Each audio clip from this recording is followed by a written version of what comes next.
Magandang araw mga idolo. Sinabihan ni O Kangwo ang party na maghanda dahil paparating na ang El Cuero. Ilang segundo lang ay mapapansin ang pagtaas ng tubig na kung saan biglang lumitaw ang El Cuero.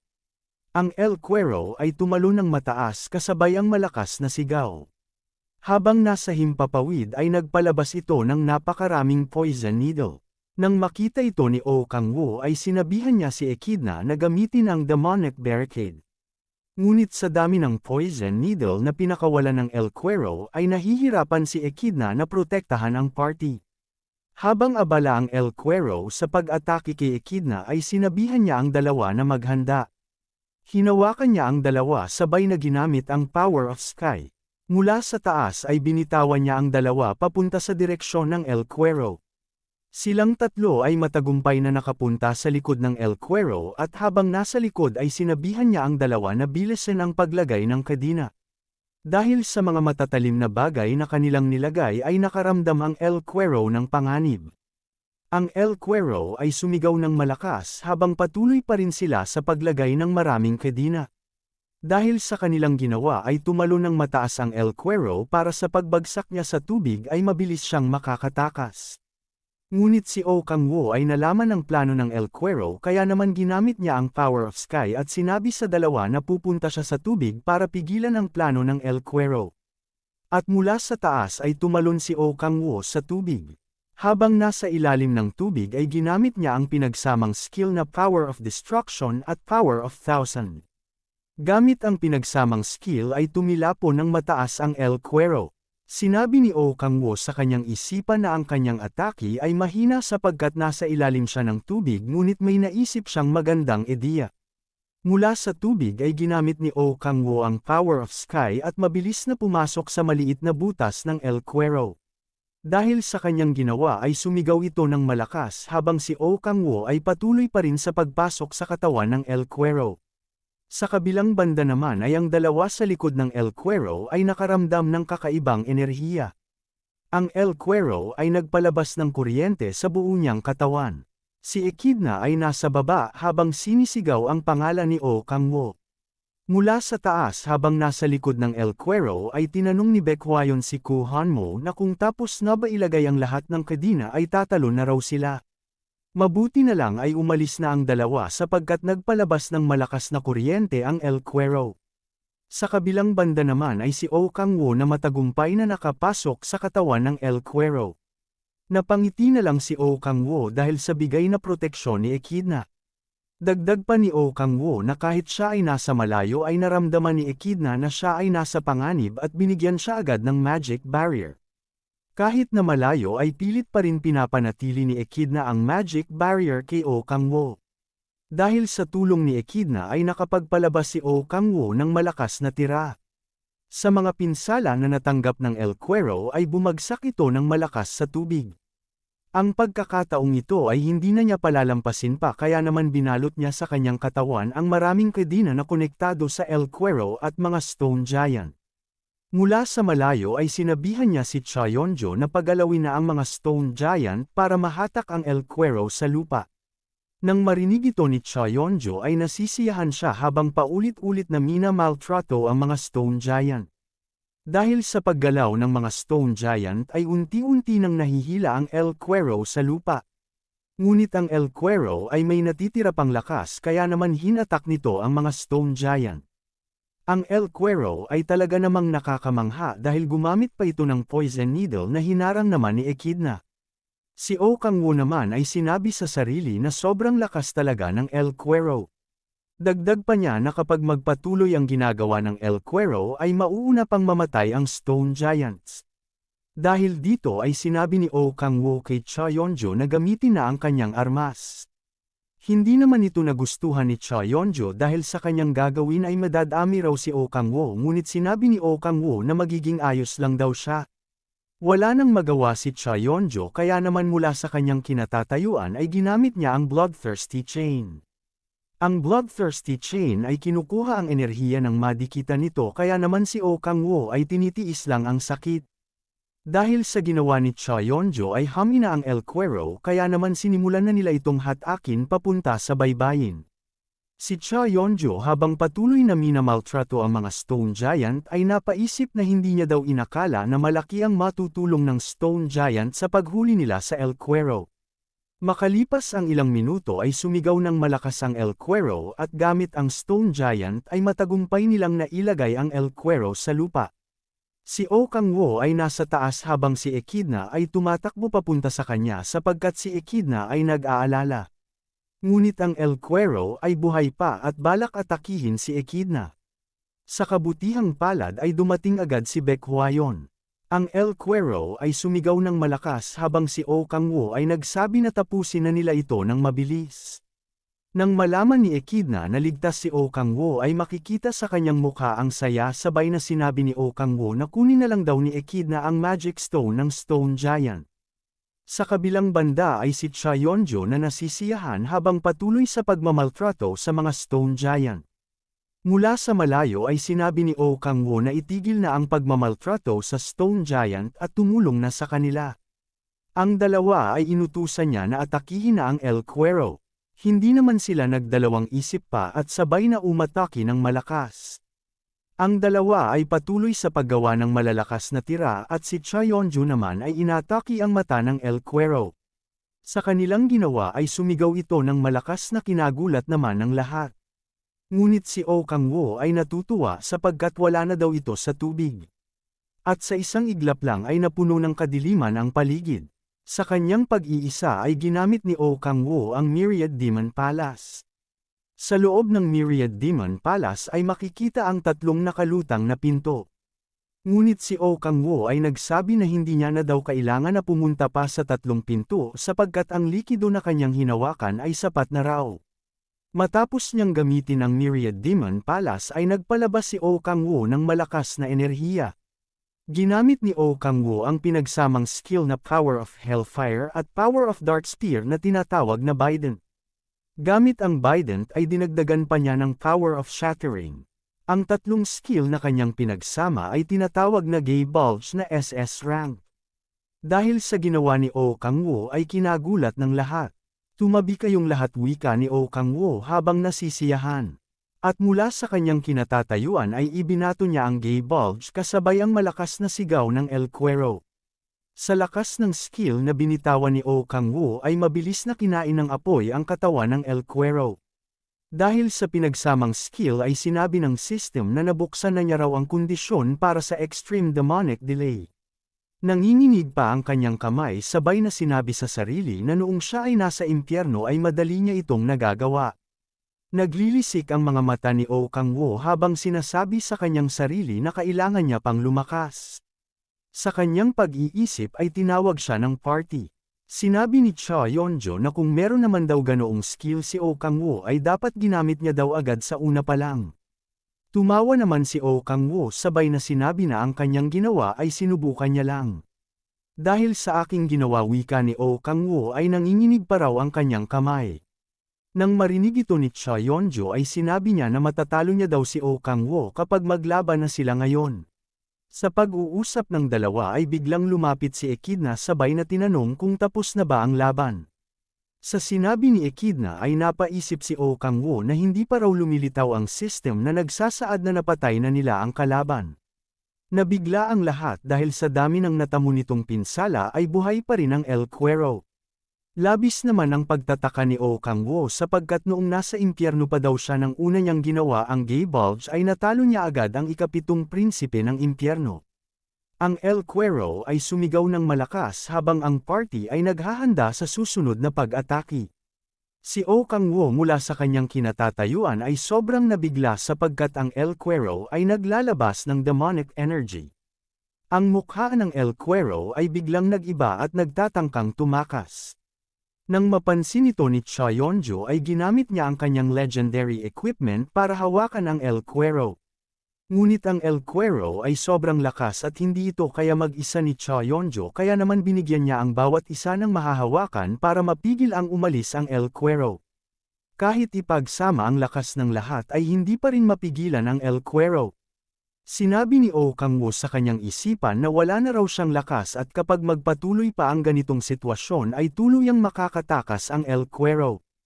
Ngunit sa isang iglap lang ay biglang nag-iba ng anyo si Echidna sabay na sinabi na siya na daw ang bahala. Sa nasaksihan ng lahat ay labis silang nabigla. Napatanong na lang si Cha Yonjo kung halimaw ba ang kanyang nakikita. Sa lakas ni Echidna ay hindi na makagalaw ang El Cuero. Ang bawat pag-atake ni Echidna ay talaga namang sobrang lakas kaya naman wala nang magawa ang party kundi manood na lang.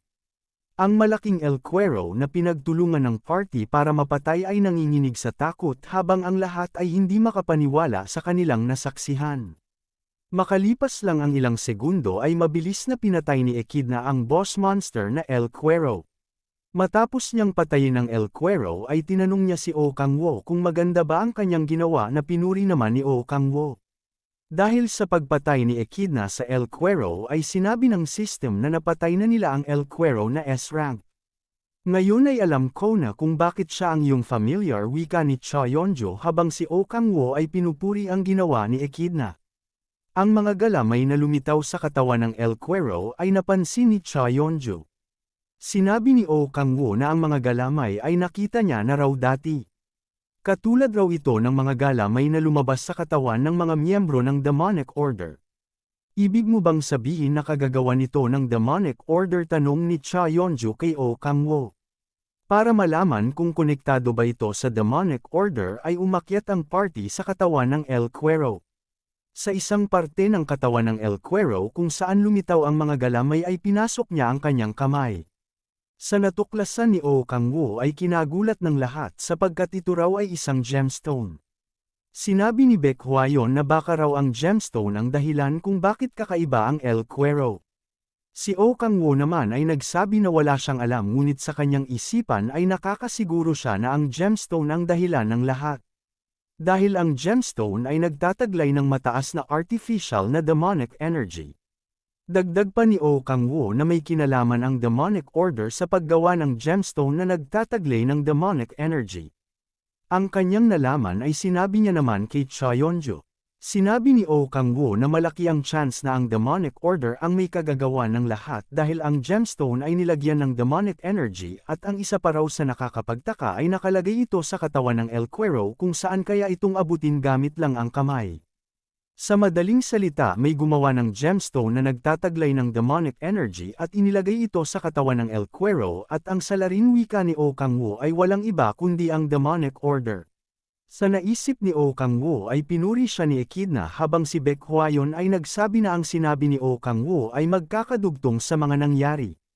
Matapos silang mag-usap ay tinignan ni Oh Kang-woo ang gemstone habang sinabi sa sarili na ang Demonic Order ay sobrang galing sapagkat nakagawa ito ng napakagandang item. Si Cha Yonjo naman ay nagsabi na kukunan niya daw ng litrato ang gemstone para maimbestigahan ng kanyang tauhan habang si Oh Kang-woo ay ginamit ng palihim ang power of thunder and lightning sa katawan ng El Cuero. Dahil sa kanyang ginawa ay gumalaw ang El Cuero kaya naman kinabahan ang lahat habang si Oh Kang-woo ay ginamit ang gluttony para kainin ang gemstone. Matapos ang paggalaw ay naging kalmado na ang lahat habang si Cha Yonjo ay sinabi na ang El Cuero ay siguradong patay na sapagkat lumitaw na ang system kaya naman sinabihan niya si Oh Kang-woo na ibigay sa kanya ang gemstone. Ngunit paglingon niya ay wala na sa kamay ni Oh Kang-woo ang gemstone na kinagulat naman ni Cha Yonjo habang si Oh Kang-woo ay nanginginig ang kamay sapagkat bigla na lang raw naglaho sa kanyang kamay ang gemstone. Makikita pa rin sa mukha ni Oh Kang-woo ang gulat habang si Baek Hwa-yeon ay nagsabi na baka raw mawawala bigla ang gemstone na may demonic energy kapag nahawakan ito ng tao. Matapos ma-absorb ni Oh Kang-woo ang gemstone ay nagulat siya sapagkat tumaas ng 3 bilang ang kanyang demonic energy dahil kahit na pumatay daw siya ng 100 ogres ay hindi ito tumaas kahit na isa. Sa kanyang natuklasan ay napangiti na lang si Oh Kang-woo sabay na sinabi sa kanyang sarili na marami pa daw siyang makukuhang gemstone. Paglabas nila sa Suwon S-Rank Gate ay dumiretso na agad sila sa Hwarang Corps Headquarters. Dahil na rin sa pagod ay nakatulog na si Echidna. Sa silid ay sinabi ni Baek Hwa-yeon na ang kinita raw nila sa pagpatay ng El Cuero ay ginamit nila sa pagpapaayos ng combat room na nasira ni Oh Kang-woo at Cha Yonjo ngunit meron pa raw natitirang 10 billion won. Ang 10 billion won ay paghahatian ni Cha Yonjo at Oh Kang-woo. Sinabi pa ni Baek Hwa-yeon na ang tungkol sa gemstone ay ginagawa na nila ito ng aksyon sa pamumuno ni Ko Han-mo. Napatanong naman si Cha Yeon-jo kung ano ang kanilang gagawin kapag makakita sila ng gemstone.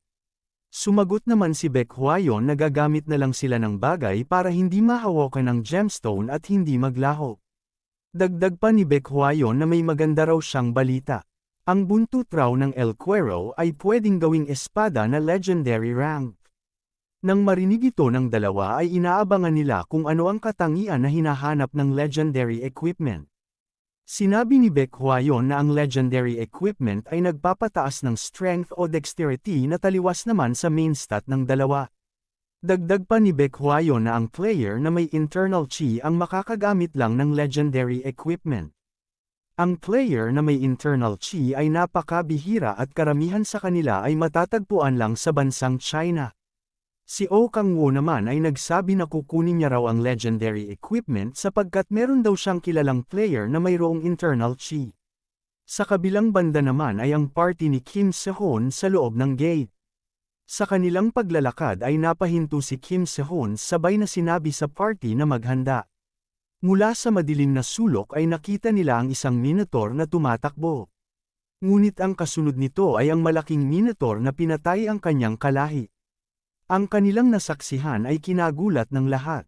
Ang minotaur ay sumigaw ng malakas habang nagpapalabas ng kakaibang enerhiya. Ang minotaur ay sumugod sa party na hinarang naman ni Kang Tae-so. Napatanong na lang si Kang Tae-so kung anong klaseng minotaur ang kanyang kaharap sapagkat sobrang lakas daw nito hindi katulad ng iba niyang nakalaban.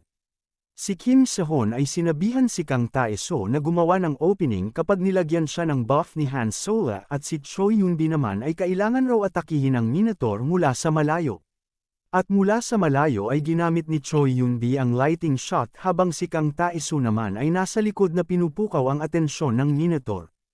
Ang kanyang ginawa ay matagumpay at mula sa malayo ay ginamitan siya ni Han Solo ng buff para maprotektahan ang kanyang sarili. Si Kim Se-hoon naman ay nakahanap ng magandang pagkakataon kaya naman ginamit niya ang Cloud Dragon Annihilation. Gamit ang kanyang skill ay nawala ng buhay ang minotaur. Matapos ang laban ay pinuri ng lahat ang ginawa ng isa't isa dahil sa pinakita nilang lakas. Ngunit ang minotaur raw ay nakakabahala, wika ni Kim Se-hoon, sapagkat kakaiba ang anyo nito. Sa pagsuri niya ng katawan ng minotaur ay nagulat siya sa kanyang nakita. Makalipas ang 2 linggo ay nabuo na ang legendary equipment. Gaya ng napag-usapan ay kinuha ito ni Oh Kang-woo. Napangiti si Oh Kang-woo dahil sa ganda ng legendary equipment. Napatanong si Oh Kang-woo kung bakit sa loob lang ng 2 linggo ay nabuo na agad ang legendary equipment. Si Cha Yeon-ju naman ay napatanong din kay Baek Hwa-yeon na baka raw sobrang mahal ng paggawa ng legendary equipment. Sinabi naman ni Baek Hwa-yeon na ang pera ay hindi mahalaga sapagkat kung ibibigay niya ito sa mga taong tumutulong para sa kabutihan ng lahat. Dahil sa sinabi ni Baek Hwa-yeon ay napangiti na lang ang dalawa. Sinabi din ni Baek Hwa-yeon kay Oh Kang-woo na kapag magkausap sila ay huwag nang gumamit ng pormal na salita sapagkat magkakasama naman raw sila. Pumayag naman si Oh Kang-woo sabay na tinanong niya ang dalawa kung may nakuha na ba silang impormasyon tungkol sa gemstone. Sinabi naman ni Baek Hwa-yeon na kahit magsagawa ng operasyon ang lahat ng kanyang core members ay wala pa rin silang makuhang impormasyon. Ganun din raw ang nangyari sa guild member ni Cha Yeon-jo na kahit ilang beses silang pumasok sa gate ay wala pa rin silang makitang bakas ng gemstone. Dahil sa sinabi ng dalawa ay napaisip si Oh Kang-woo na ang demonic order ay maglalagay pa ng gemstone sa ibang halimaw sapagkat nakakapagtaka naman raw kung sa El Cuero lang sila maglalagay ng gemstone. Sa kabilang banda sa malaking silid ay tinanong ng Cardinal kung ano ang nangyari sa El Cuero. Sinabi ng isa nang pumasok raw sila sa gate para malaman ang pag-unlad ng El Cuero ay tanging dugo na lang nito ang kanilang nakita. Ang Cardinal ay nanginginig sa sobrang galit sabay na tinanong kung ano ang nangyari sa demonic crystal na inilagay nila sa katawan ng El Cuero. Kahit na kinakabahan ay sinabi ng isa na hindi na raw nila nakita ang demonic crystal. Dahil sa kanyang narinig ay nagpalabas ng galit ang Cardinal sabay na tinanong kung ano ang nangyari sa ibang halimaw na nilagyan nila ng demonic crystal. Sumagot naman ang isa na ayos naman daw ang lahat. Napatanong ulit ang Cardinal kung ayos lang ba ang pag-unlad ng kanilang plano. Habang pinagpapawisan dahil sa kaba ay sinabi ng isa na ang kanilang plano ay naantala dahil sa nangyari sa El Cuero. Paano kung gamitin natin ang isa pa nating plano, tanong ng Cardinal sa kanyang nasasakupan. Sinabi naman ng dalawa na kapag ginawa nila ang binabalak ng Cardinal ay mas mapapadali ang proseso ng kanilang plano, ngunit ito raw ay sobrang mapanganib.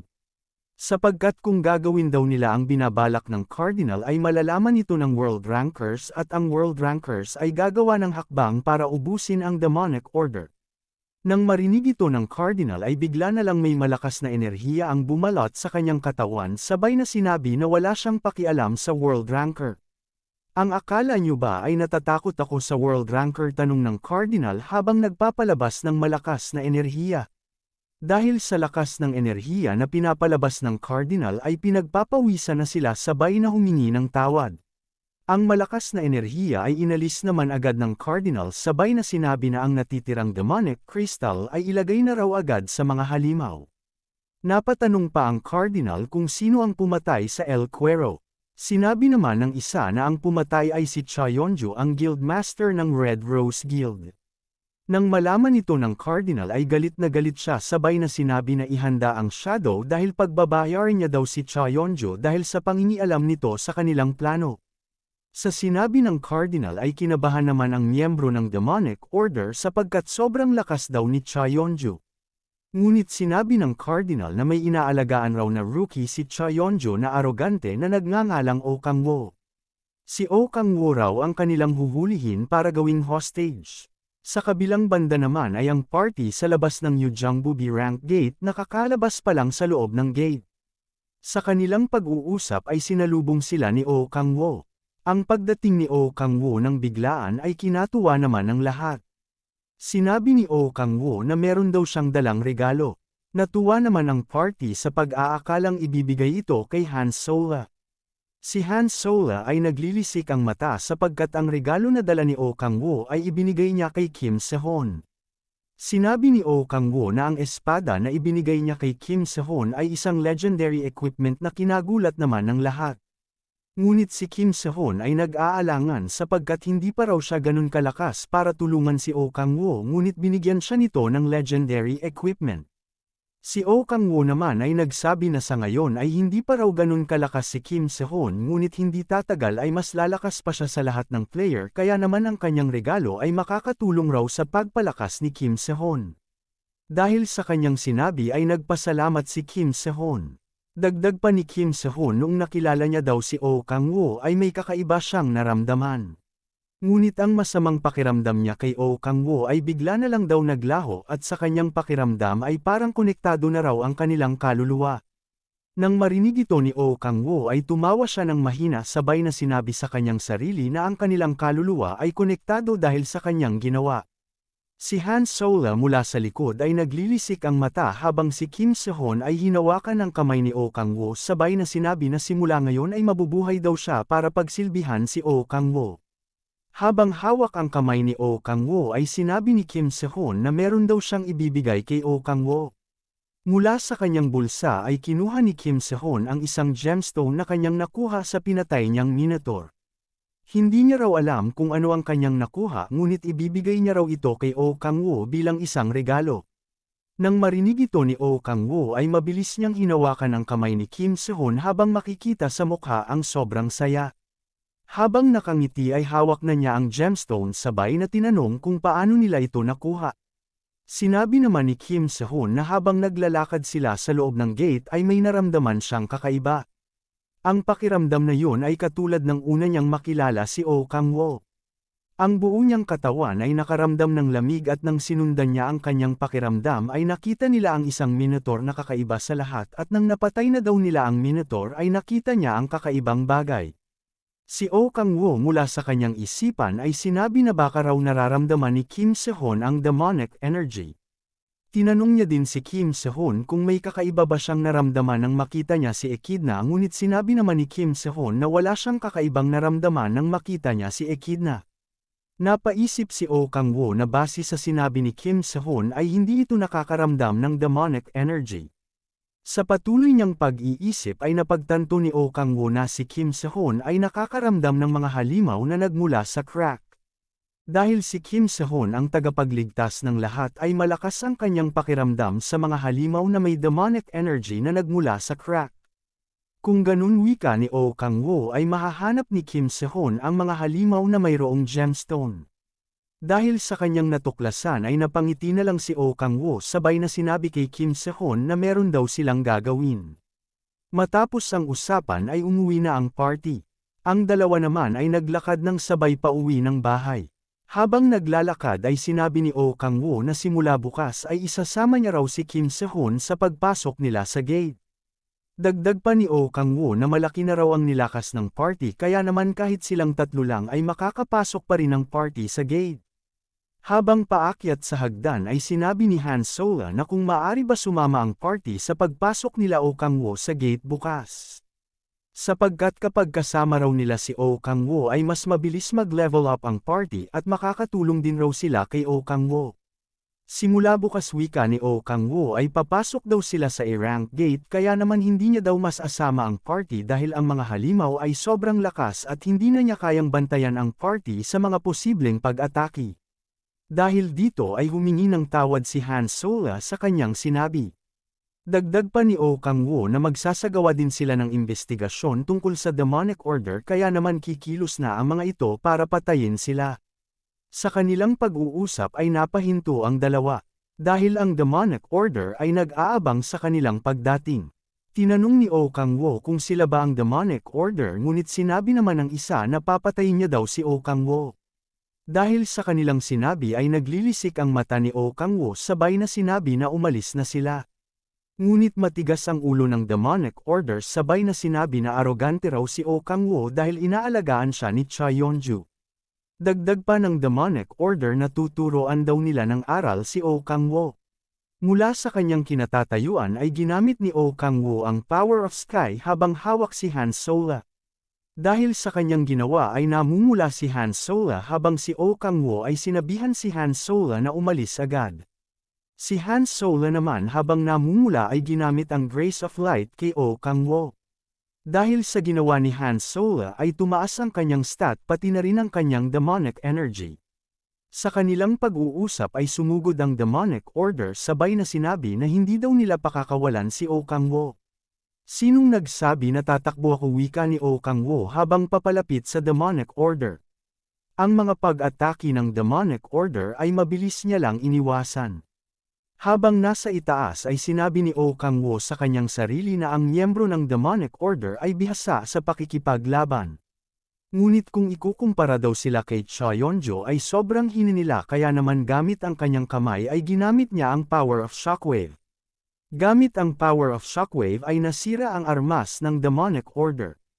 Sa pinapakitang lakas ni Oh Kang-woo ay kinakabahan na ang demonic order dahil maliraw ang kanilang impormasyon dahil sobrang lakas ni Oh Kang-woo kaya naman kailangan daw nila ito i-report kay Cardinal.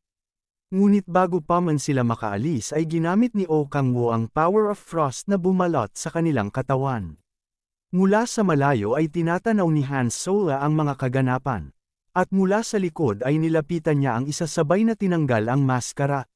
Si Oh Kang-woo ay ginamit ang power of dread sabay na tinanong ang lalaki kung ang cardinal ba ang nag-utos sa kanila. Ang lalaki ay pinagpapawisan na parang baliw na tumatawa. Sa nasaksihan ni Oh Kang-woo ay lubos siyang nagtaka. Inilabas ang kanyang dila sabay na sinabi ng lalaki ang mga katagang glory to the demonic order. Pagkatapos niyang magsalita ay biglang may malakas na pagsabog. Si Han Solo naman ay agad na hinanap si Oh Kang-woo. Sa malakas na pagsabog ay ginamit ni Oh Kang-woo ang barrier. Si Oh Kang-woo ay naglilisik ang mga mata sabay na sinabi na papalabasin niya raw sa lungga si Cardinal. Ang balita tungkol sa Shadow na wala ng buhay ay nakarating kay Cardinal. Tinanong ng Cardinal kung si Cha Yeon-ju ba ang pumatay sa Shadow. Sumagot naman ang lalaki na hindi sila sigurado ngunit malaki daw ang tsansa na si Cha Yeon-ju ang pumatay dahil ang lahat ng Shadow ay namatay. Sinabi ni Cardinal sa kanyang isipan na hindi niya daw inakala na sobrang lakas ni Cha Yeon-ju sabay na tinanong ang lalaki kung ilan na ba ang nagawa niyang cracks fragment. Sumagot naman ang lalaki na sa ngayon ay 30% na ang kanyang nagawa. Hindi na masama wika ng Cardinal sabay na pinaalis ang lalaki. Pag-alis ng lalaki ay inalis ng Cardinal ang kanyang maskara. Ang Cardinal ng Demonic Order ay si Baek Kang-hyun, ang Guildmaster ng Hanol Guild at ang top 1 ranker ng bansang Korea. Si Baek Kang-hyun ay malaki ang tiwala na wala raw makakahanap ng demonic crystal kaya naaayon pa rin daw ang lahat sa plano.